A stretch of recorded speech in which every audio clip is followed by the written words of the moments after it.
Oh, Fiona coughed. Damn. Knox blinked at the petite brunette on his front porch. She was staring up at him, her eyes wide. Are you okay? He asked. She looked nervous and a little dazed. He was stunned to see her, but he was also immediately concerned. Confident and flirtatious was Fiona Grady's default mode. Anything else made him worry, as much as he really didn't want to. You just look so hot in those glasses.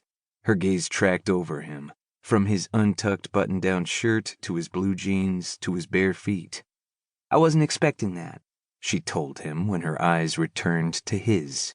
And she was not what he'd been expecting when he'd heard the knock on his door at 9 o'clock at night.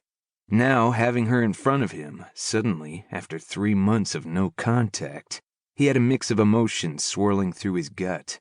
One, of course, was exasperation. That was always one of the primary things he felt when Fiona was involved. He pulled his glasses off. What are you doing here? She shook her head. Sorry. That whole hot nerd thing was really distracting. I always think about your long hair and tattoos and muscles and how big you are. Her gaze traveled over him from head to toe again. Slowly she met his eyes and grinned. I forget that you're a geek underneath it all. He sighed. He'd missed her. Fuck. He didn't want to miss her. He didn't want to know what had kept her away from Monterey, Louisiana, for the past 3 months when she'd been making trips to his little town at least monthly ever since the petting zoo/park/sanctuary had started growing. I didn't know you were in town, he said, trying for nonchalant. Just got here. Came straight over. Why? He liked that she'd wanted to see him first thing when she'd hit town, but he didn't want to like that. He hated that he'd missed her, worried about her, actually felt hurt that he hadn't heard from her. He did not want to be wrapped around this woman's little finger.